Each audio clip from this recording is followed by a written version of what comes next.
just waiting for you.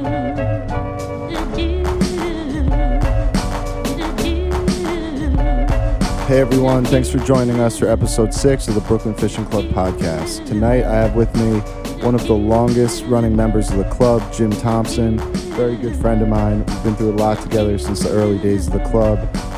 We also have Vinny from Greenpoint Fish and Lobster, the owner of Greenpoint Fish and Lobster. They have a location in Greenpoint and a fish market in Long Island City. We'll also have Captain John McMurray calling in to talk with us about sustainable fisheries, as that will be our topic for the night. To my right, I have Jim Thompson, and we will start off by hearing a little bit about you and your role in the Brooklyn Fishing Club. Yeah, well, hello. So Victor and I basically met through Instagram and social media, and we arranged, we found out we had common interest in fishing, and we really didn't know anybody else who fished around here. So we arranged to meet up and go on a boat, which required us to show up at 4 o'clock in the morning in his Jeep. And at the time, the girl I was dating just said, "This guy's probably going to kill you." And so when I found him on this desolate road waiting in his car, I just hopped in and I told him exactly that. And he said, "That's funny, my girlfriend told me the same thing." So we're both here today, still alive, and it's been a really fun journey. Yeah, I remember that morning vividly. It's like 4 a.m. It was about 4 a.m. It wasn't really a desolate road. It was Court Street. But there's nobody on there. I remember there's like one car, and I was like, that's gotta Court be Street. you. It Yeah. was desolate Court Put it that, Street. yeah, it wasn't like in the middle of But Arizona. you got into my car, and we had only been talking through email, and you were like, well, you're either going to kill me or we're going to become really good friends. And so here we are, going on 5 years later, and we have become really good friends. We haven't killed each other yet. Nice. So yeah, it's been a wild ride. We'll talk about some of the experiences you've had with the club, but tonight I really want to focus on sustainable fishing. And when I was thinking about this topic, I was thinking about people that I could talk to and call, and one of the first people that popped into my mind was Vinny from Greenpoint Fish, because I know that you guys really believe in sustainably sourced fish, right? Like, sure, that's part of your whole thing, right? So it's our whole thing. Yeah. Correct. So tell us a little bit about yourself. You know, how you got into fishing. Like, how'd you go from liking to fish to all of a sudden now you own like these fish markets and a restaurant? Well, I was actually born into it. I'm fifth generation commercial fishing family and fish wholesaler. My great-great-grandfather started fishing in Gloucester in the 1860s. And in fact, I think that before that, his family was fishing in Ireland before that. So it's just in my blood, and try as I might, I can't get it out. So it's something that I feel really passionate about. I'm from Boston. That's where the family is from. That's where everyone lives pretty much. And I moved to New York to get away from the fish industry due to the destructive natures that we all see in the fishing industry. That the stories you hear about mislabeling and overfishing and collapse and all those things, it just didn't seem like a viable option for me to continue to be a part of. And I like to fish recreationally, but commercially didn't seem like a great thing for me. So I moved to New York in 2010, and then when I got here, pretty quickly found that it was hard to find good fish in my local spots and in the Key Foods and Greenpoint and that sort of thing. So, me and a couple partners decided let's try to do something where we bring high quality fish with a conscience into the neighborhood, and it's stuck. We're going on 5 years open now. I think, we're probably opening around the same time. Remember, you guys used to come in on Saturdays after fishing. Yeah, so. I remember I found you guys through Instagram. Yep. And I actually was there on the first day when you guys were supposed to open. And I remember showing up, and you had a sign in the window that said we're actually opening tomorrow. And I was like, oh, shit. And then Will hit me up on Instagram because I was like, I came by, you guys were closed. I was pretty bummed. And he's like, come by tomorrow. And so I came back, and I loved it. We've come by for one of my favorites that you guys have is the fried oyster breakfast tacos. Yeah. So good. That's my it's like making my mouth water like talking about them. But one thing I wanted to ask you about was, what's the process that you go through in finding like a good fishmonger? When you're To hire? Yeah, to hire. Like, how do you find someone? Like, what's the like? You can't just really look at somebody's resume, can you, and be like, you're hired? Is there Sometimes you can. Sometimes if they've got enough and I guess experience. it depends on for which part of the business I'm trying to put them in, because there's some guys that cut really well and know a lot about fish, but they're not very good with people. So I have two separate entities. One is wholesale and one's the retail. And I would really, there's certain people that I put in the retail component simply because they're good with people. And actually one of the kids that works, he runs the fish counter at the Greenpoint location. He walked in off the street. Well, he was dragged in off the street by his mom saying, like, get this kid a job. You know, he was 18 at the time. He had never even like touched a fish. And now he's cutting, filleting, pin boning, scale. He's ordering. He knows all about the seasons and everything. So he's come quite a long way from just, you know, cleaning squid to now being the fishmonger that he is. So we can teach people how to do the retail thing pretty easily. But as far as finding a fishmonger for the wholesale operation, it's a lot more difficult because it's a highly skilled job. There's fewer candidates out there. One guy in particular that came in, dropped a resume, and he said, I'm looking for a job. And I looked at his resume and said, commercial fisherman for 15 years out in Montauk, and named all the boats that I knew. He had worked at a wholesale place. He had done everything. And just from his resume, I called him and said, this is going to work. So that's, sometimes you can tell, but other times what we do is just bring a guy in, give him a couple fish, have him cut it, see how you can kind of get a feel for how someone is with a knife, just looking at them and how they handle it. So, you know, also we don't want someone that's just going to pick a fish up and just slam it down on the counter. We want to make sure that they're respectful of the fish and the process. So there's a lot that we can tell just by someone like coming in and just handling a few fish. So is there like a demo where you'll give them a fish and be like, cut this up, let's see how you do it? Yeah. We'll generally just say, someone wants to work, we'll say, come in for a cut test. They'll come in. So cut test is the term. Okay, Yeah. cool. What's the hardest fish to fillet? For me, all of them. I'm not very good. Well, I mean, I can do them all, but Right, yeah. Like a sea robin, is that pretty tough? robins are actually not that bad as long as you can do it right. If you go like on the side from behind the gill plate, you can pretty much get it in one shot. Mm-hmm. I've always had a problem with flatfish.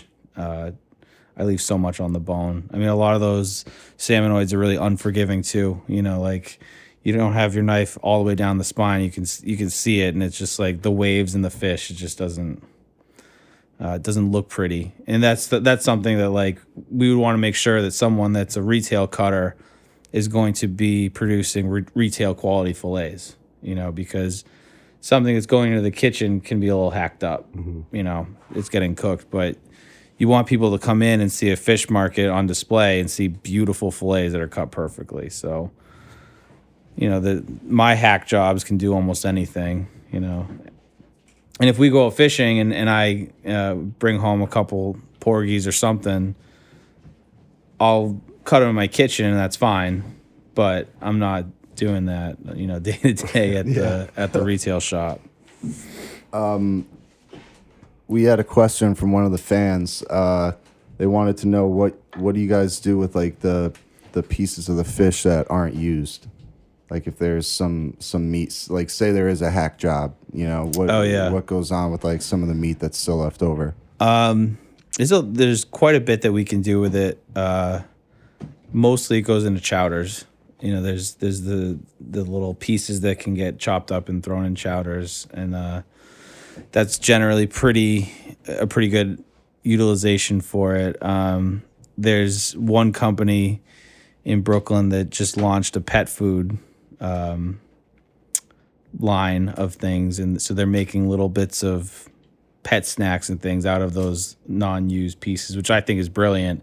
And it really goes to use the whole fish mentality. I'm not sure if it's something we're going to look into, but taking the skin of cod or pollock, drying them or wrapping them, rolling them up, and then dehydrating them, and then like it's a little dog snack.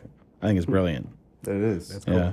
My dog would probably love that. Yeah, I'm sure they would. It's just it's something that we've thought about a little bit. It just hasn't been realized quite yet. That's cool. So let's talk a little bit about like sustainable local fisheries, specifically the striped bass. In your opinion, where do you think the striped bass is at as a species on the East Coast?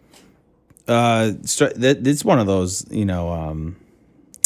really controversial topics. I had a guy, one of my wife's friends had brought her parents into the restaurant, and the father came right up to me and said, "I can't believe you have striped bass on this menu. It's how could you? It's this is a recreational fishery," and that's an opinion that I hear somewhat often. I mean, you can't fish it commercially in Jersey.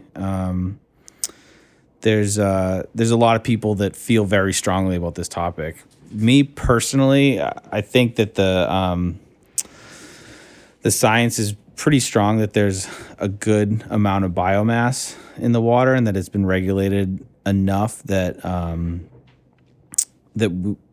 that it seems to be a good fishery for us, and we feel strongly about being able to use it during the season.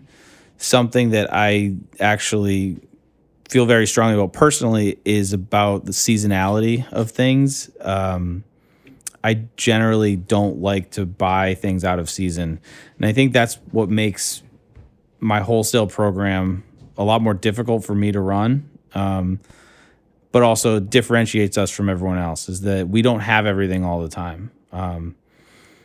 If you go into the market in the Bronx, there's a lot of stripers up there right now, all with Maryland tags. I'm just not interested in doing that. So I catch them pretty much when they're up on the Cape in late summer, and bring them in when they're in Rhode Island and New York, and then that's pretty much it. So we're done for the season, and it wasn't a great season, but as far as the science goes, everything that I'm reading seems that it's pretty well regulated.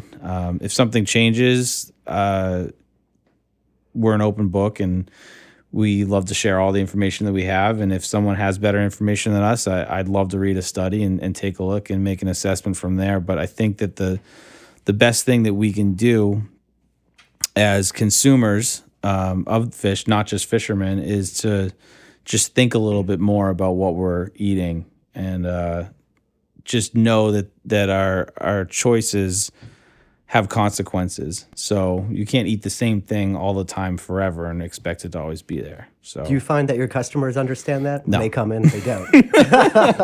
no, I mean They want the same fish 12 months a year. Well, no, a lot of them do. It's interesting to jump in between retail and wholesale, because a lot of my restaurant customers are people that have something on the menu, and they want it on the menu, and that's it. Mm-hmm. Our customers in Greenpoint and Long Island City at the retail stores are pretty good about knowing that if we don't have something, there's probably a reason for it, and not that we're foolproof, but generally people are that I'm finding are more interested in this sort of method of seasonality than not. The bigger institutional restaurants are just something that they say, look, halibut's been on the menu since 1982, and it works, and we don't change it, and that's it. So that's something that is difficult for me to reconcile my, the need for my capitalistic underpinnings of my business and the ethos that I truly believe in. Part of the reason why I initially tried to get out of the whole seafood thing. Pulled you right back in. Yeah, I'm in. So let's talk a little bit about where you guys source your food from, your fish from. Is it one spot every time? Like, you said it's seasonal, but even though it's seasonal, will you still get stripers from different places when it is in season? Yeah, I'll try to. Or not just stripers, any fish? Yeah, I hear it. Mostly, I generally like to work with small boats, rod and reel guys. That's the best. Obviously, you can't do that all the time.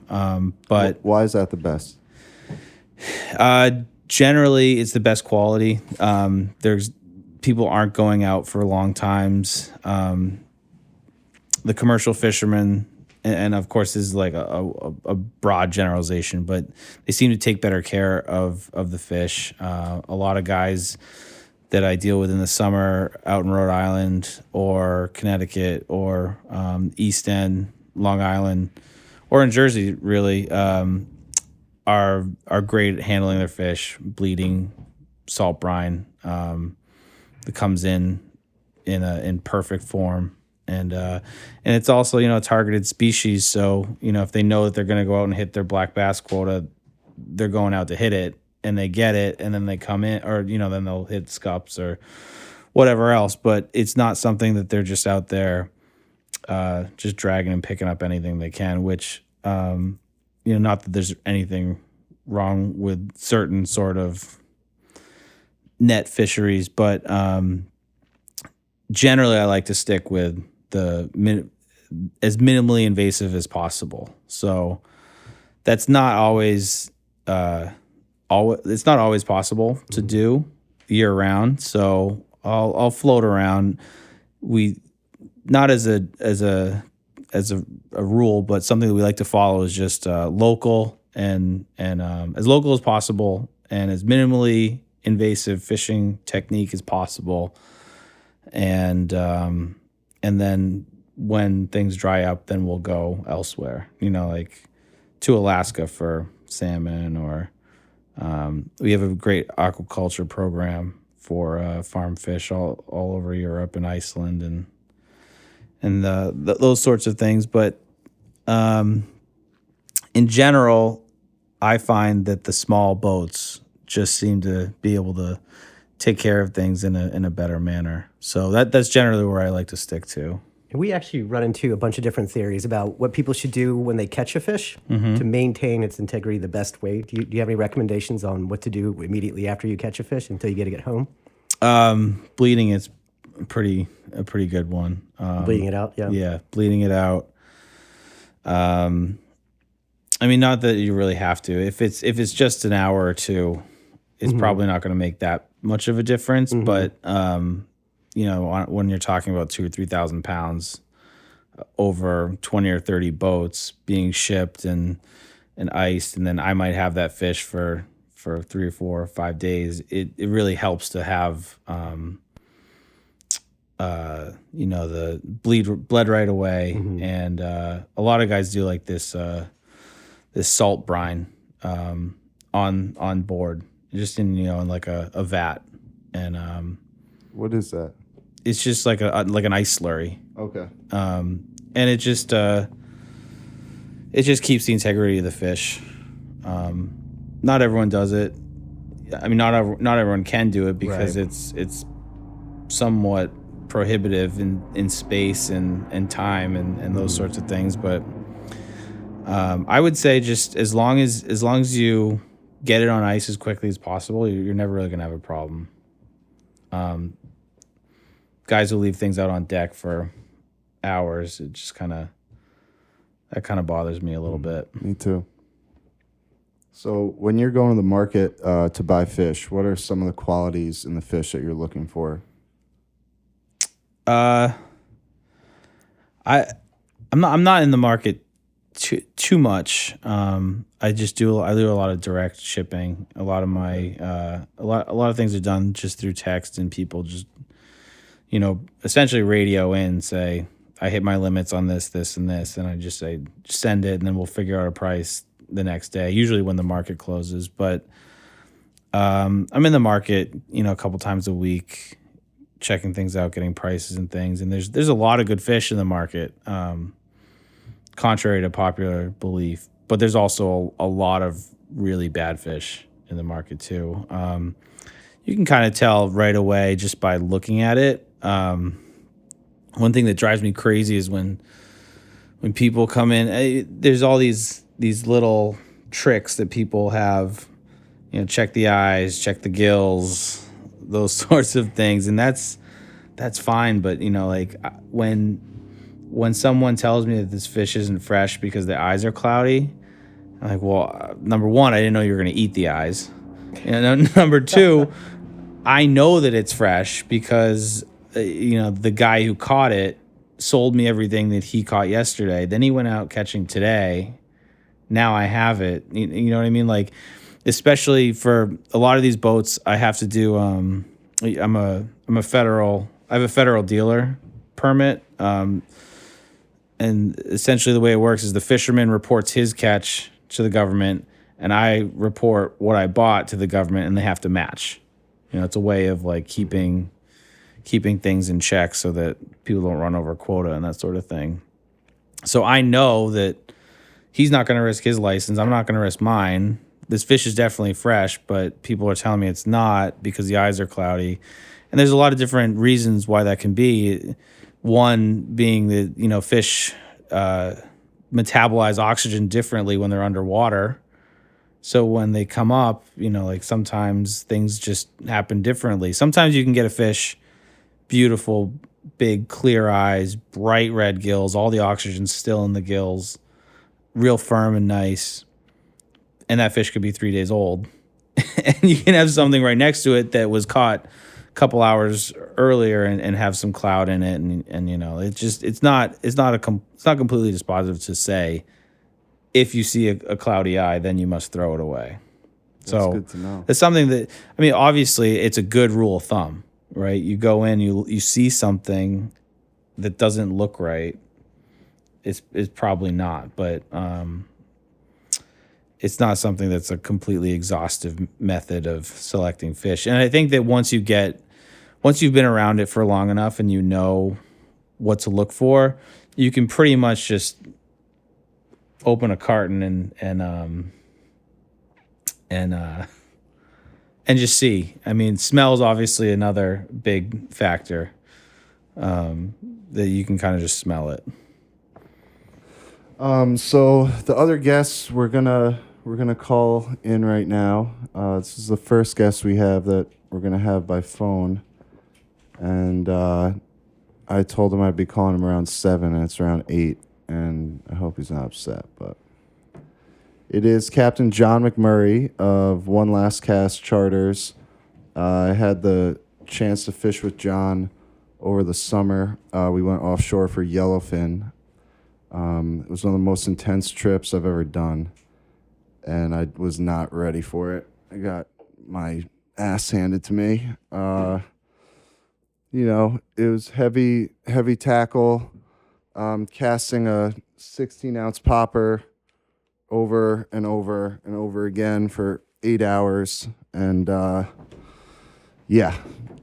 dropped a couple fish. I was a little disappointed in myself, but now I know what to expect the next time I go. So hopefully this summer... Was John disappointed? John was definitely disappointed in me. He definitely thought I was a Guggen. And I acted like one. I dropped 2 fish, but it was in like the fourth quarter of the day. We started at 3:30 in the morning, and then by 4 p.m. we finally found them. And I was just dog tired. And they were on top water. They were busting by whales, and he told me to cast the popper at a whale. He pulled up next to this whale and was like, "Try to hit it. You're not going to, but try." And I cast, and as the whale's tail fluked, and then that's what you call it, right? And then it went down. I don't know. It's a good question. I think that is. Is that what you call it? Yeah. He said that the swirl of the fluking of the tail would cause all this stuff to get caught that the tuna would feed on. They'd kind of be stunned in that current of the tail going down. And sure enough, I cast, my popper landed about 4 feet from this whale, and I'm popping it back, and a giant yellowfin exploded on it, and I missed it. Oh. And John was like, he takes every fish very personally. That's one thing I took from fishing with him. But John is definitely an advocate for sustainability and conservation. So that's why I wanted to get his opinion on where the striped bass are at as a species, and what he thinks we might be able to do to help them if there's anything that we can do. So we're going to call him right now. Can I hear that? That's in there, huh? Cool. What's up, dude? Hey, John. How you doing, man? I'm good. How are you? I'm good. You are being recorded right now. Awesome. So I have one of my longest friends and club members with me, Jim. Jim's here. Jim, say hi. Hey, John, how you doing? Hey, Jim. What's going on, man? Not much. And I also have Vincent Milburn, the owner of Greenpoint Fish and Lobster. He Cool. is someone who really appreciates sustainability, and we've been talking a little bit about where striped bass are as a species, and if they are in trouble, and if they are, what can we as fishermen and consumers do about that? Okay. Well, I don't know how much you've gotten into this yet, but I think most anglers have kind of recognized a definitive downward trend in striped bass abundance and availability anyway, particularly those guys fishing from the beach. I know the last several years have been pretty tough for them. Coming from a guy that does 170, 200 days on the water every year, I think right around 2007, 2008, things started to get a little difficult. We had some kind of ups and downs, but when you draw a line through those ups and downs, it is trending downward, and the science is pretty clear that abundance has decreased significantly since 2004, 2005 also. And that's a little worrisome. I wouldn't say that it's fishing that's causing that downward trend. Certainly it's contributing to it. But as you probably know, and your listeners probably know, most of those fish come out of the Chesapeake. They're anadromous, and they spawn in fresh water and then come out of the bay around 3 or 4 years old and start flooding the coast. And apparently 80% of those fish are that we catch here are coming from the Chesapeake Bay watershed. And they've been doing young of the year indices for about 54 years, I think, or it's 56. And you kind of look at those young of the year indices and track out how the fishing's going to be 7 or 8 years down the road.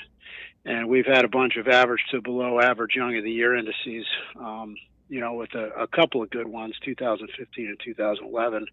But we don't have that consistent output of stripers that we had, in the really good years, like the mid 90s through the mid 2000s.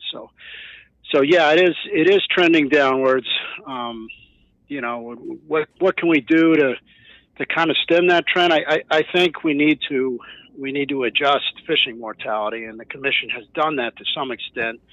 But I think we need to do it a little more if we want to keep enough older fish around, so when conditions present themselves for good spawn and a good survival rate, that's allowed to happen. What is you said young of the year? Yeah. So every year for the last 54, 56 years, they do a survey in the Chesapeake Bay, and they survey the same areas at the same time every year, and they drag a seine net through that area, and they're able to tell how good the spawn was, or not necessarily how good the spawn was, but how good the survival was of the fry. They sample fingerlings, and they could tell you based on that survey what the fishery is going to look like 7, 8 years down the road, and it's pretty accurate. It's pretty accurate. 2011 was the last real good year class. The one before that was 2003, and that's kind of what we're fishing on now. And they're not super abundant. You see them here and there. You have these bodies of fish that show up in Montauk, or they'll show up in Cape Cod, and then they're gone, and then they show up somewhere else. Whereas, in the heyday, when they showed up in Montauk, they also showed up in Breezy Point in northern New Jersey. It was kind of more widely dispersed. But yeah, you could track how the fishery is going to look by that young of the year indice. That's really interesting. So tell me a little bit about the commission and the role that you've played as an individual in helping the striped bass. Okay. Well, having run a charter business for the better part of the last 2 decades, I try to emphasize the sport of fishing. Certainly, I'm not opposed to killing fish, and we kill a lot of fish every year. But the emphasis for me really is not about limiting out. It's about enjoying the experience of fishing, and rather than kind of focusing on filling up coolers, which I think most anglers are out there for the experience. If it were about filling up coolers, it'd be a hell of a lot cheaper just to go to the fish market. So I try to encourage guys to only take the fish home that they're sure they're going to eat, and they're not going to freeze, and to release the fish for the most part. And most of my guys do. Most of the guys I fish with, I've been fishing with for over 10 years, and they get it. If you kill a lot of fish, they're not there next year. So that's what I do from my charter business's perspective. I also spent the last 2 years as the legislative proxy at ASNF, at the Atlantic States Marine Fisheries Commission, and that's the management entity that manages striped bass. And I've tried to make the case there that this fish is really more important to anglers in the water rather than on the deck or in the cooler, and that they need to be managed for that sort of value. They need to be managed for abundance and for a quality recreational fishery rather than something like summer flounder or black sea bass, where the emphasis is really about harvest. And I think I've had some success there, and the New England states have been very supportive. Once you get south of New York, it tends to be kill more fish, and we need to protect our jobs. You got to let us kill more fish, and the political dynamic there is pretty interesting. So, John. Sorry. Yeah. I just got a quick question. So do you find that when you go from dealing with people who are on the water and know the fish, and then you approach the people who make the policy and the policymakers and people with influence, how much do you think that they actually understand what's going on? Does that make sense? No, I think I understand your question. So getting back to the commission, the people the managers who actually sit around the table, the commissioners who manage striped bass, it seems to me that the people who show up to those meetings and the people who give testimony are the people from states south of New York that have that pro-harvest stance and that say, we need to kill more fish. We need to be able to kill an 18-inch fish in the Chesapeake Bay, or we're going to go out of business. Or our guys aren't going to want to fish with us anymore. And I think that sort of public input skews managers' opinions of what the recreational community wants out of the fishery. So to answer your question very basically, I don't think they know what we want, what the majority of anglers want. I think something gets lost there. And if I had to make one recommendation on how we can help, I would say, call your commissioners or show up to a hearing or show up to a public meeting and, let these guys know that having these fish in the water, having availability and, abundance to me equals availability. The more fish there are in the water, the easier day I'm going to have, the more fish I could put people on. And that really drives participation. It drives business. And I think that's something that commissioners don't really hear a whole lot of. So what do you think one of the main problems is in that communication breakdown? Is it that there's not enough forums for the anglers to actually interact with these commissioners? Or yeah, that's a really good question, man. This whole fishery management stuff, they've made it so complicated. It's gosh, I shouldn't say this. It's a good example of like government screwing things up, making it so complicated that the average angler can't understand, what the document means and how they can engage. So I think that's been one problem, and that's one hurdle. The other thing is, this is supposed to be fun. It's fishing, it's recreational fishing, it's angling. We're supposed to be out there having fun.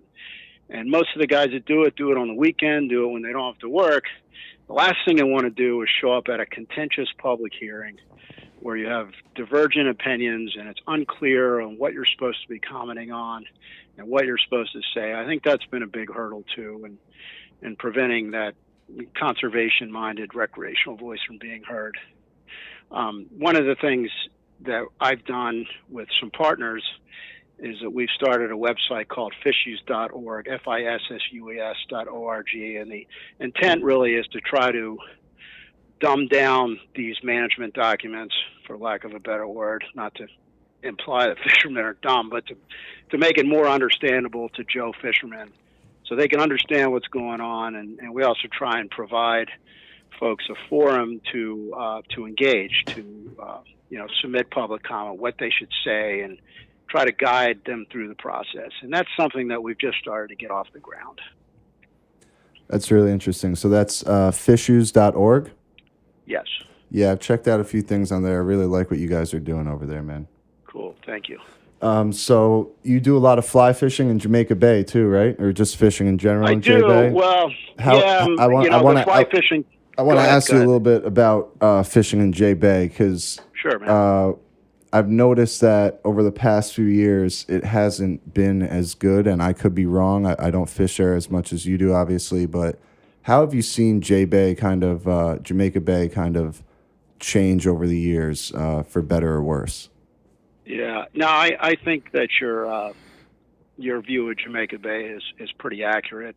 This year was real tough for me. There were a lot of fish around in the bay, but they were mostly small. When I say small, I mean under 20 inches, not even like schoolie size, not even 24 or 26 like we usually have. And I had a couple of good weeks where I was into 32, 36-inch fish. But overall, it was a pretty tough year in the bay for me. And I shouldn't say that it's bad for business, but it's the truth, And the prior 3 years were actually pretty good, and that's because we had those 2011s in there. The interesting characteristic about those 2011s, if you recall, that was the one good year class that we've had in a long time, is that they could show up one year and the next year they don't show up. Whereas if you have a number of good year classes, you're going to have some fish filtering into the bay.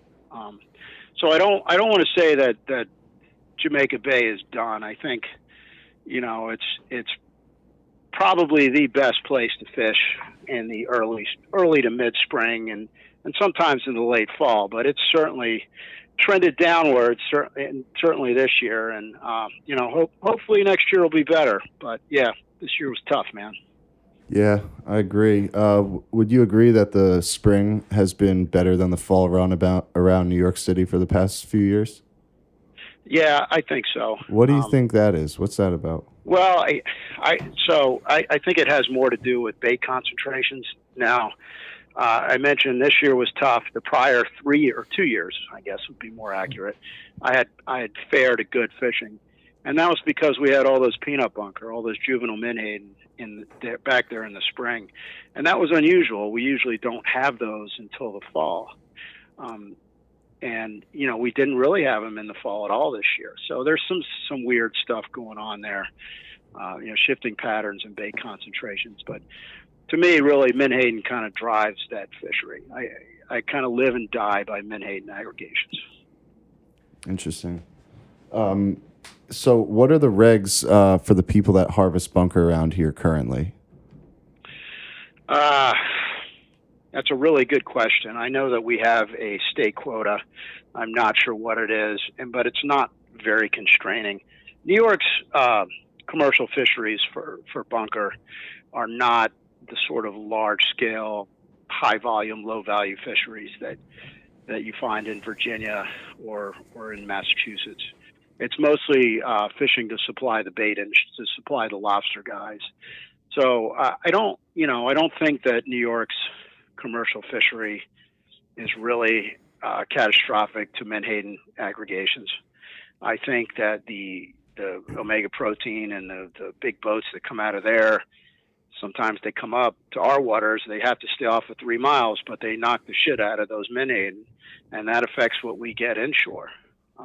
We've had these incredible whale aggregations out just off of the Rockaways in the last several years, because we've had all those menhaden out there. But then we get all these omega-3 protein boats up here this year. The menhaden run has been crappy, man. Where are those boats coming from? Reedville, Virginia. There's a big menhaden processing plant there.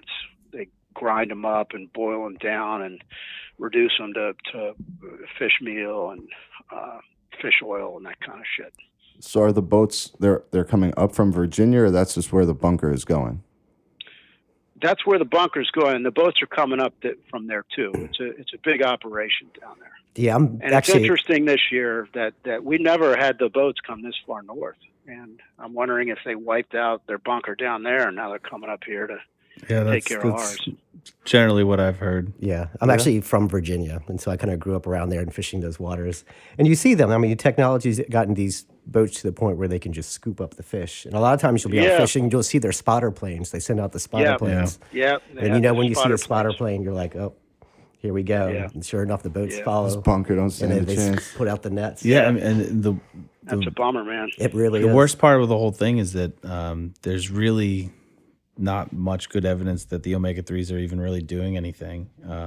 Right. Paul Greenberg just put out a new book about the omega-3s, and he had done a little event in Greenpoint for a book release thing, and he was saying that there's a couple new studies coming out of Europe that are probably going to say definitively that omega-3s don't have any sort of real positive influence over heart health. So that hopefully that would change, because essentially they just pull right up in the Rockaways and take the food right out of the whales' mouths.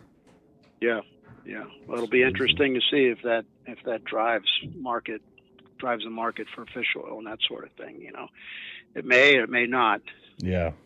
Yeah, I'm just. So I think it's worthy of mentioning here that there is an opportunity to kind of stem the overharvest of menhaden, and the commission has been working on Amendment 3 to the menhaden management plan, and the idea behind that is to try and develop ecosystem reference points.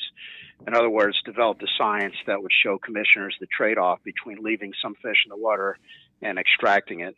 Now, when we have that information, it'll be very useful, but keep in mind that there's nothing compelling the commissioners to pick between the two trade-offs. It'll just give them the information to make an informed decision. Now, I don't know if you've ever been to a commission meeting, but Omega Protein pretty much runs the show, and if there's any sort of constraining of the catch, they get up and say that all these jobs are going to go away, and they threaten to sue the commission and go to the Secretary of Commerce. It's a little bit of a shit show. And, what gets lost in all this is, what about my job up here?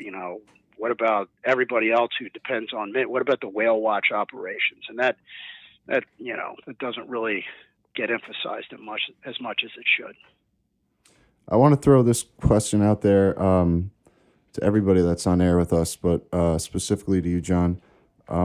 Where have the bluefish gone? Because I haven't caught one in quite some time. Well, I'll take a stab at that. I wish I knew where they went. So I had a pretty good slug of bluefish here in May, not in Jamaica Bay, but in Parsonage Cove right outside my house. They kind of made my season. They were in that shallow water finning. You throw plugs at them and they'd explode on them. You could sight fish to them. They look like bonefish when you look at them from far away. Really cool stuff, but they were conspicuously absent from everywhere else. And I didn't see one bluefish this entire fall. So where the hell did they go? I don't know. I don't think managers know. I don't think scientists know. At the last commission meeting, we had a report from the council's Science and Statistical Committee, and they communicated that we should be ready for increased constraining measures on bluefish, because there are not a lot of them around. They've shown poor recruitment over a number of years, and they're trending downward. Now, am I terribly worried about bluefish? I'm not, because having done this for the last 2 decades, they're really cyclical, man. They kind of come and go. And I think that we're in kind of a downturn right now, and management needs to account for that. If you have less fish around, you need to reduce fishing mortality on them. But I do think they'll come back. I hope to God they come back, because they account for a really big part of my business. Yeah. Vinny, what do you think about that? Sorry to cut you off, John. No, Sorry. I mean, No worries. Go, please. I don't know where the hell they went either. It was a tough year. Yeah. Come close to the mic. Oh, sorry. No, I don't know where they went. And that's probably true that it's cyclical and that they'll be back around. But yeah, I didn't see much of any, at least in like a commercial perspective. Hardly any all year. When you see them in the market, or when they come to market, is it usually gator blues, or is it like smaller fish, or? I mean, it's all over the place. All sizes. Yeah, people generally like the bigger stuff, for whatever reason. I think for like smoking, it's just probably better, having those big thick fillets. But yeah, I don't know. I know there's a lot of guys all season that were wondering the same thing. Where are they? Yeah. Yeah. So, I know there's been a lot of folks claiming that they're offshore, but I spend my entire July and August offshore, 30 fathoms out, and I don't see them out there either. Yeah, that's actually what I heard all season was, they're all offshore. They're all offshore. Yeah. But they're not there. Yeah.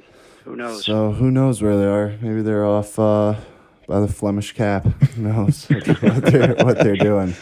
Right. Maybe they wised up and got out of here while they still could. But so John, thank you for calling in, man. We really appreciate it. I know I said I was going to call you earlier. Sorry I had you waiting around. No worries, man. But My pleasure. I'm looking forward to fishing with you again this summer. I was telling the guys before how I got my ass kicked on that tuna trip with you. And Vinny asked me, was John disappointed in you? And I said, oh, definitely. There's always next time, man. There is. There's always next time. Jim has one more question, though. Yeah, if you don't mind, one more question. And it's just because I've heard the cyclical thing a lot, and I've heard a lot of people use that as an excuse not to enforce stronger regulations. And they come up and they say, well, you're not on the water, you don't understand what's going on, all of this is cyclical. And that seems to be the go-to argument for a lot of people who just want to make a legitimate excuse to keep on doing what they're doing, even though it appears to be having a really negative impact on fish populations. Yeah. Well, I have no doubt that a lot of this stuff is cyclical, or it's driven by environmental factors that we have no control over. Mm-hmm. But, natural mortality plus fishing mortality equals total mortality. And the only thing you can control is fishing mortality. So if there's less fish in the water, if we're not producing as many fish, any reasonable person would understand you got to reduce fishing mortality, or you could crash the entire stock. You don't knock the shit out of a fishery while it's at a low level just because you're not the cause of it. So what would you say to people like that if they said something like that to you? Well, I'd say that's a really short-sighted and selfish way to think about things. When there's less fish in the water, you got to take it easy on them, or you're gonna drive it down further to a point where it might not be able to come back. Yeah, just on that point, because I'm like I said, from Virginia. I remember when there was a moratorium on striped bass, or rockfish we call them, and we actually had to get to the point where we banned fishing them, and then it bounced back, and now we're just going through the same thing of like, oh my God, I think we're overfishing them again. So there's got to be. It's like we didn't learn anything at all. Yeah. Right. Yeah. So this is kind of breaking news, and it'd probably be good to mention it here. But the benchmark stock assessment for striped bass is being peer reviewed right now, and there was a meeting last week for the peer reviewers, and it was not a public meeting, but I know folks that were on it, and I know folks that took screenshots for me, and the initial assessment says that striped bass are overfished and overfishing is occurring, and it's dipped below the biomass threshold that we had set as the overfishing threshold by almost 40%, if I saw the slide correctly. Wow. And so we're likely facing some real constraining measures with striped bass, not next year, but probably the year after. unless the commission can figure out a way around that. And they may, and that would be really bad, I think, for the striped bass resource and for the future of the fishery. So moving forward as stakeholders, as resource users, we got to let the commissioners know that that's not cool, man. If it's overfished and overfishing is occurring, we have to address that and not try to find ways around it. Do you think if we ever get the striped bass population healthy again, do you think imposing a slot size on the fish would help? And if so, what would that ideal slot size be? So slot sizes are tricky. I think they work in some states where there's not a lot of fishing pressure, but in a state like New York, where you have everybody targeting striped bass when they're around, and you do something like a 24 to 28 inch slot, you're going to increase fishing mortality on those fish exponentially because they're easy to catch, they're around, and guys are going to knock the crap out of them. So there has to be a conservation penalty attached to that. Like you have to have a shorter season. I'm also not a big fan of killing a fish before they spawn. That 28 inch limit ensures that 100% of those fish have spawned at least once. And I think that's probably a good way to manage things. I understand the argument that the bigger fish produce more eggs. I think there's some legitimacy to that, but I think it's better to let that fish spawn a few times before you kill it. And I also think that when you target that small slot, you really risk damaging one or two entire year classes. Whereas if you distribute it over, say, a 28 inch to like a 48 inch fish, there's less of a chance that you're going to wreck that single year class. And the success of the striped bass resource has been predicated on having a number of diverse, biologically unique year classes moving through. So if one fails, then the other one could pick up the slack. Does that make any sense? I kind of got into the weeds there. Yeah, no, it made sense to me. Yeah, definitely. Yep. But everybody thinks that the slot limit is the panacea, and it would have to be very carefully constructed with all those things I said in mind for it to be successful. I don't want to, completely poop on it and say it's no good, but there's, it's very nuanced. It has to be done right. What would you say to, a lot of the guys I've talked to have said, oh, well, it should be a game fish. What do you think about that? Well, so I think, for one, the recreational side of things, the recreational sector right now it accounts for almost 80% of the mortality. And the commercial sector, it's very tightly managed. There's a quota, and once they reach that quota, it's shut down. They can't catch anymore. Whereas the recreational sector doesn't have a quota. It's managed on size and bag limits. So it could go way over what the recreational harvest limit might be. And so it's very hard to manage. I think, the way it looks now is that, making it a game fish is somewhat hypocritical. It makes anglers look like we want to take fish out of hardworking fishermen's hands so we could play with them. And there's, from the game fish crowd, there's really been no effort to communicate that, okay, well, we want game fish, but we want that commercial quota to be a conservation buffer. They've kind of indicated that they want game fish so they can keep more and smaller fish. And, that's essentially what the state of New Jersey did when they made it game fish. They gave that commercial quota to the recreational guys in the form of a tagging system. And yeah, I just, I sound a little bit like a traitor to the angling community saying this, but I don't think game fish is particularly just. I don't think it's a good thing to do right now. Maybe if the stock were to crash or something catastrophic were to happen, then maybe it could be justified then. But right now, I don't think it can be. I would definitely agree with you there. I would never want to put anybody out of a job, and a lot of people depend on especially when they're not. Yeah, especially when they're not responsible for the fisheries woes right now. It's really the recreational community that's responsible. Interesting. Vinny, would you agree with that? Yeah, definitely. And I think that New York's done what's interesting about New York's limits in the commercial capacity is that it's a possession rule that you can't have anything that's under 28 inches, even if it comes from a state that allows something to be 28 or under. So a lot of the fish from down south, for instance, it's almost like having illegal drugs. Like, it doesn't matter where it came from, they're illegal here, so you can't have them. So, John wasn't on the line earlier, but I was saying that generally I pretty much only will sell commercial striped bass in my stores just during the season, and then when they all go down south, I just cut it out. And then people are asking me for it right now because they've been used to it for the summer, but I tell them you can see them again in July, and that's pretty much how we're going to do it. And again, if we see better information come out that the stocks are in danger, it's something that we as consumers should think about, rethinking what we're going to do about that. So it's something that's in flux, and like John's saying, it's something that everyone can pitch in and go and talk to a commissioner and make your voice heard.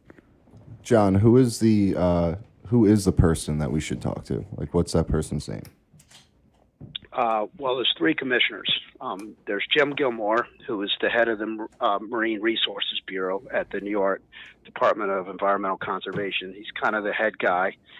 There's Emerson Hasbrook, who is the governor's appointee.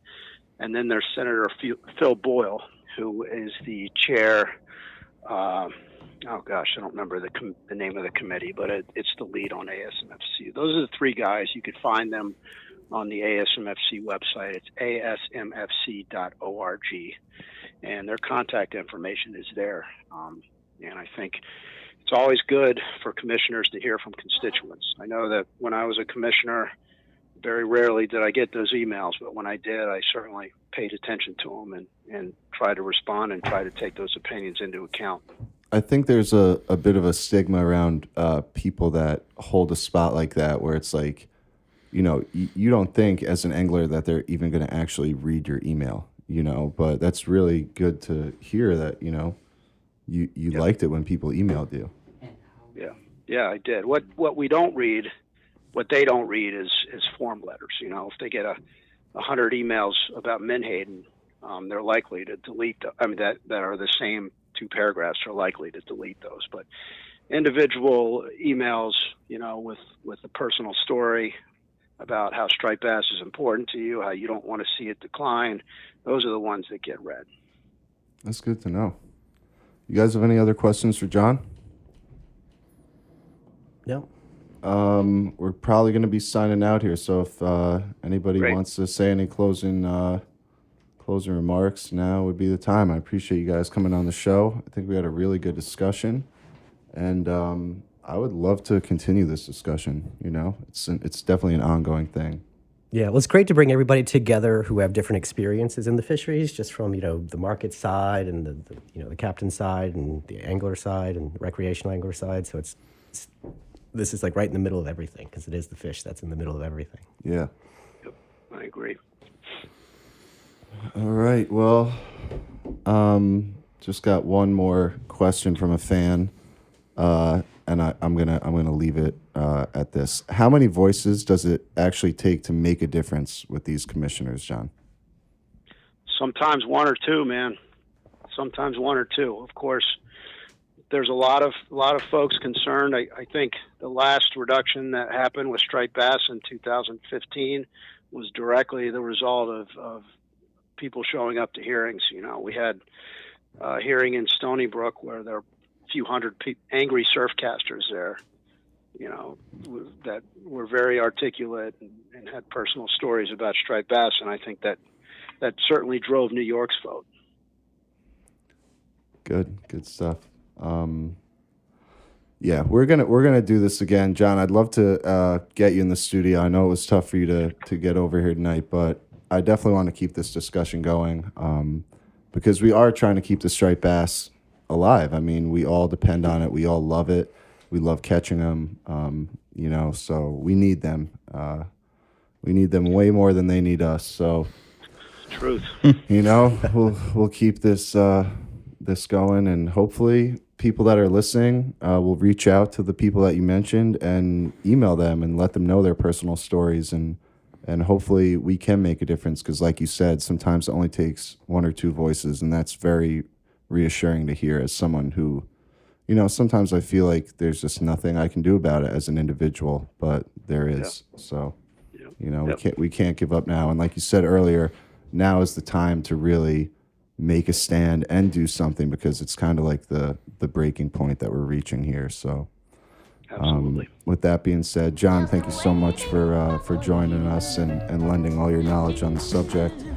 Vinny, thank you for coming through. I know it was way past your bedtime. I thought you were joking. Vinny wakes up at 12 a.m. to start work, so right now it's 8:30 at night, so it definitely is past his bedtime. Long day tomorrow. Yeah. Really appreciate you coming through, man. We Thank really you. do. It was great having. Thank you for being here.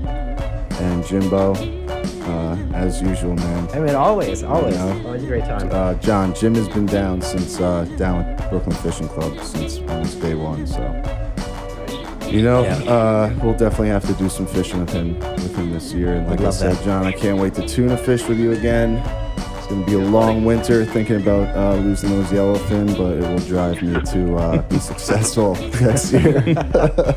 Yeah, man. And with that being said, thank you everybody who's tuned in and listened tonight, and we'll see you next week. All right, thanks, man. All right, talk to you later. Bye.